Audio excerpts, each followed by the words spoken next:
They're hoping a cutting-edge new therapy will dramatically help vets suffering from traumatic brain injury and PTSD. Well, it sounds pretty simple, just breathing oxygen. But as Dana Rebick shows us, the results can be life-changing. And Dana, this is still fairly new. How exactly does it work? Well, it's called hyperbaric oxygen therapy, and traditionally it's been used to treat scuba divers and mountain climbers who are dealing with oxygen deprivation sickness. But now researchers say this can help repair brain damage, and they hope to tailor this treatment to our military members.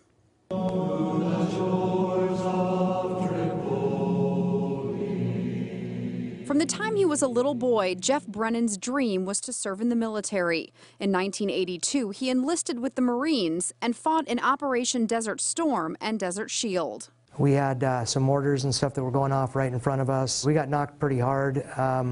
Potentially I lost consciousness once that evening also.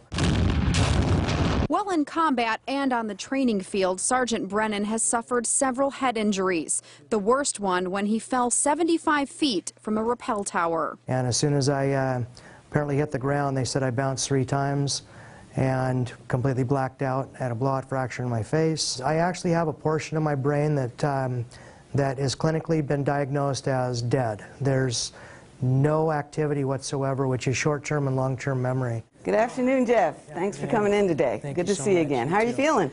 You know, I'm starting to feel better. After years of counseling and taking medication for PTSD and traumatic brain injury, Brennan is about to start a new form of treatment in a hyperbaric oxygen chamber at RobertinSeattle Research Institute in Issaquah. Let's have you come on over and get up here and we'll get you situated. You're going to feel a little thunk when I lock it in place. So I'm going to close the door. All right, here we go. And we're in. For 60 minutes inside this chamber, patients breathe 100% oxygen. Dr. Letitia Smith says it helps to repair damaged parts of the brain. So what we try to do is stimulate the connections among the neurons so that they function again, so that you're able to make short-term memories, so that you're able to do abstract thinkings. Could actually revitalize these portions of my brain to actually wake it back up again.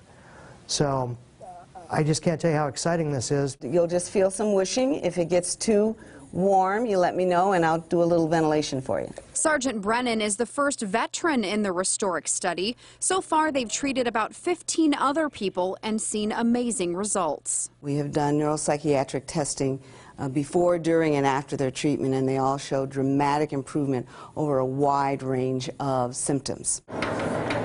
Which is why Dr. Smith is hoping after her study is complete, the federal government will approve and fund the oxygen therapy for all military members suffering from traumatic brain injury. If it can help me, I can be an advocate for this, and I can help hundreds of thousands of people. That, to me, is the most important thing in my life. The researchers at RobertinSeattle have been approved to conduct this study, but they do have to raise money right now for each patient to go through this therapy, which is about $15,000 per person. We do have a link on our website at Q13FOX.com if you would like to contribute, or you can learn more about the study there yourself. Well, how long does the treatment actually last, and how often do they have to go for something like this? So it is a big commitment. They say ideally they like the patients, it's an hour-long per session. They would like them to go 3 to 5 days per week. And then they say for best results, the treatment should last at least 1 to 4 months, depending on the severity of the brain injury. $15,000 for all of that, though. That's not a big price when it comes to right. If it's going to change your life. Veterans, yeah, for sure. Exactly. Just think what it costs to fight cancer. Wow. Okay, Absolutely. Dana, that's great. Thank you. A lot of vets will